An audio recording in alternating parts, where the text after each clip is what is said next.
my name is Ashlyn Bainaki, and today we're going to be going over the marketing strategy to really create value for your customer and understanding the marketplace in general. So let's just jump right into it. It's important that you understand the marketplace because understanding the marketplace and customers is crucial for the success and sustainability of the business. And there are several keys that I have listed for this specific topic and how you can kind of understand the marketplace a bit better. You want to identify the customer's needs and preferences. By understanding the needs, you can tailor your products and services to meet their demands. And this can also lead to innovation. And we will touch on what customer needs and wants are a little bit later in the presentation. So let's go to the competitive advantage. This could lead to, knowledge of the marketplace and help the business position themselves strategically against their competitors. And it also helps understand market trends and it allows business to stay ahead of the curve. So once you can understand the marketplace, you can kind of be a step ahead of it if you are brave enough. And then the next one is effective marketing strategies. This is going to be extremely important later as we touch more into our segmentation. But let's, look at targeted marketing. Once you can understand your audience, you can create a more effective campaign. And then you can get into resource allocation, which we will also discuss later, and enable more efficient allocation of marketing resources. Once you understand what is really making the customer tick, what's making them click, you can allocate your resources more effectively in that manner. Customer retention and loyalty. Once you understand the marketplace, you can improve your customers' experience and enhance it for them. And this also comes with feedback utilization. Once your customers give you some feedback, you can also change it to fit them more that way as well. That is also informed decision making, which is the next point.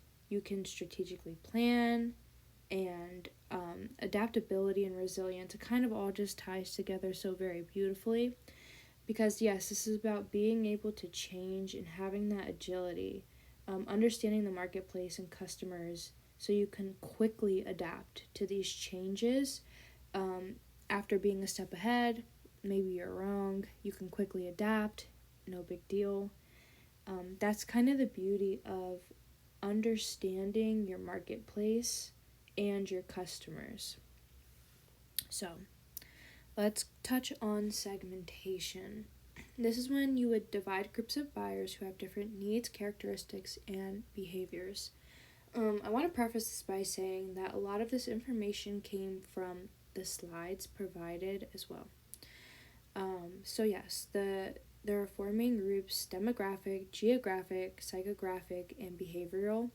There's a lot that can be said about each individual group, but these are the most common ones that are used for marketing to kind of cut the way. So after segmentation, you have your targeting, right? And so you are able to identify your most successful segments through this targeting. And that could be done by evaluating the size and growth potential of each segment. So as we discussed before, maybe your demographic one is giving you the most insight as to what your customers actually like. Well, you want to choose the one that's large enough to be profitable and show potential for growth. And if that one's showing the potential for growth, that's the one you're going to want to really hammer down on. And this will then obviously lead to developing strategies. And there are so many strategies that can be developed. There's the undifferentiated, which is just mass marketing, differentiated marketing, concentrated marketing, and micro marketing, depending on how much information you have from your segment. You might be in a position where you have to use undifferentiated marketing. You might be in a great position where you can use more concentrated marketing. It all depends on that. So you can also create a unique value proposition. Once you know your customer needs, you can develop that value proposition that addresses the specific needs and preferences of that targeted segment that you have proven is the most profitable. And you can highlight the unique benefits and features of your products or services depending on what they like.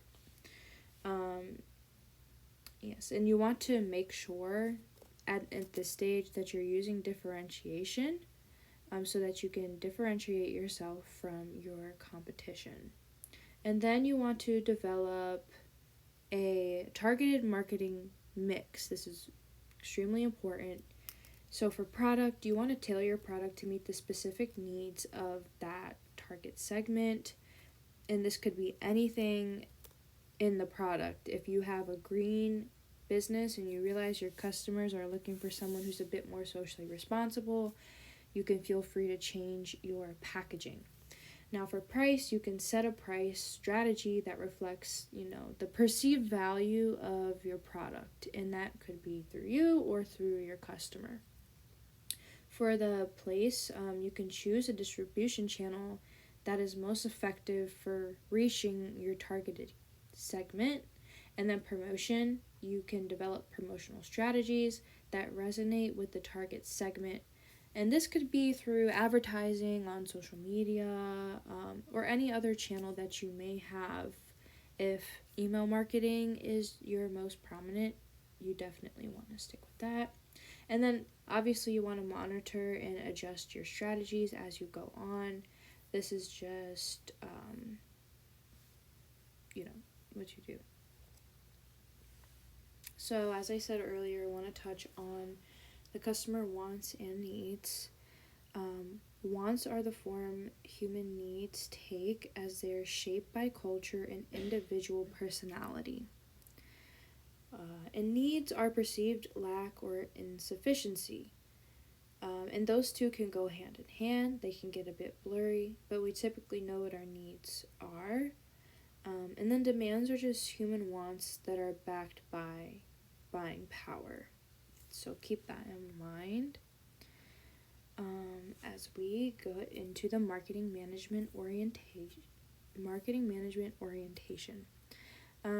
We're going to just quickly go through how managers could act in these situations depending on what their management orientation is. There are 5. The first one is the production concept. That's where the manager believes that consumers prefer products that are widely available and inexpensive. That means high production, low cost, and mass distribution. You may see this in places like Walmart, who really highlight the inexpensive aspect of their business. The product concept is where the consumer prefers the highest quality, and so these managers will focus on making superior products that get better with time. They're not really looking for that mass distribution typically in these areas, and they aren't really as concerned with how expensive it is. They want to provide the highest quality. The selling concept is where consumers need to be advertised to, and these managers rather sell what they have, what they make, than what the customer may need. So this is kind of, as we spoke about consumer wants and needs in the last slide, it may be a want, but this manager will make it seem like a need, even if the consumer doesn't necessarily need the product that they're providing. This is just assuming that customers don't really know what their wants and or needs are. And then there's the marketing concept, which is, it's the next 2 concepts kind of take a bit of each one of these concepts above, but flip the view to a more customer-centric approach. So The marketing concept is based on a company being more effective than competitors in creating, delivering, and communicating customer value to its selected target customers. And then the societal marketing concept is where the organization's task is to determine the needs, wants, and interests of target markets and to deliver the desired satisfactions more effectively and efficiently than competitors. So this is all important to keep in mind. Let's do a little bit of a run through of what we had discussed in the previous slides. As we discussed creating value, it is important to understand that the first step is understanding the marketplace, and we discussed all the benefits of understanding the marketplace in the first slide. You want to create a value-driven strategy, which is what we went over when we talked about segmentation. You want to deliver superior value through an integrated marketing program, and we discussed the types of marketing you could choose. But you really want to engage your customers, which can happen if you are effectively targeting the right people through the right channels. And then create customer delight and then capture that value. So let's get into that a bit. When we discuss customer delight and capturing that value from it, and we'll look a little bit later on that return on investment, we're really talking about customer equity, which is the total combined value of all the customers of a business, representing the long-term value that each customer brings to the company.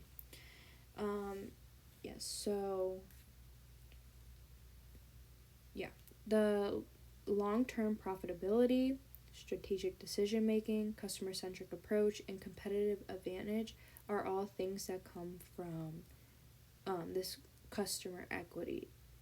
What you really want to get from this is for your customers to be helping you with your advertisement without having to pay them.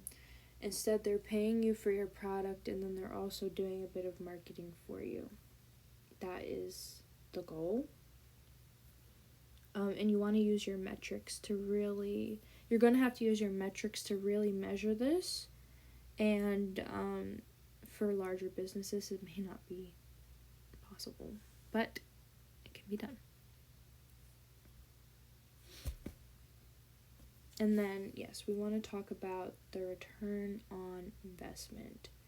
So when you measure and manage the return on investment, it's really important to make sure that your efforts are effective and efficient. You don't want to be pouring money into a segment that is not profitable for your business. And so these are the things that the return on investment can help you kind of understand and improve.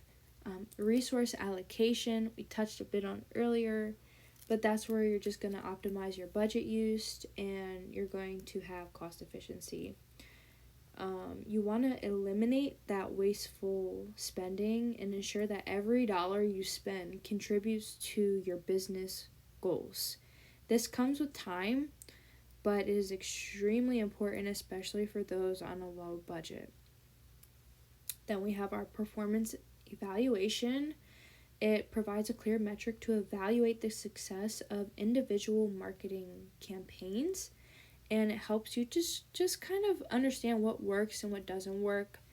Kind of like how you had to figure out what segment works the best and which one doesn't. It's the same thing. You just want to see what works and what doesn't. Kind of readjust your goals if it is not working. It helps you to strategically plan with informed decision making, because it provides valuable insights for that planning and helps shape the future of marketing strategies in its own way. And it helps with risk management, actually. It can identify the underperforming areas and make necessary adjustments to minimize that risk and, optimize your outcomes from your marketing. And the one I really like is the accountability. You can justify your expenditure. You can provide the metrics and justify to your stakeholders why you're spending, where you're spending. And it can help establish clear performance metrics holding the marketing team accountable for achieving specific and measurable results, which is so important. The most important thing in marketing is that storytelling aspect, and if your stakeholders don't understand it, it could be the best thing ever, but they need to be able to understand that as well. And then, there's customer insights, which is where we will conclude. It gives you the behavioral analysis, which is one of the segments that we had discussed prior. It can reveal insights into customer behavior and their preferences, helping to tailor marketing efforts to better meet their needs. And it helps you identify the most profitable customer segments, which could lead to more targeted and personalized marketing approaches, which could lead to more success, more return on investment. And once you get that down, you can grow your business even further and reach even more people. It all comes with time. So, yeah. And I also wanted to touch on, how the changes in demographic and economic environments affect the marketing decisions. There's so much that can be said about that, but just touching on the return on investment, you want a clear understanding of your audience, and the demographic and economic environments can change everything about a campaign, and it is so extremely important. A classmate had discussed, Brazil having an ad with people who do not look Brazilian in it. It made it hard for the people of Brazil who they were advertising to actually feel represented in that way. And then, with the resource allocation, you want to make sure that you are actually representing your audience. In the little bit of marketing work that I have done, the most important thing has been being able to show the return on investment. And return on investment is not just money in this case. For me, it was also my time. How much time did I spend on a certain task? Was it worth it? Was that segment worth it? I didn't have too much experience in marketing besides my one internship. But I can say that the return on investment was the one thing that really helped excel me in any role that I had that involved any form of marketing. It is so important that you can tell that story and prove what you are saying. So I want to say thank you so much for watching this presentation.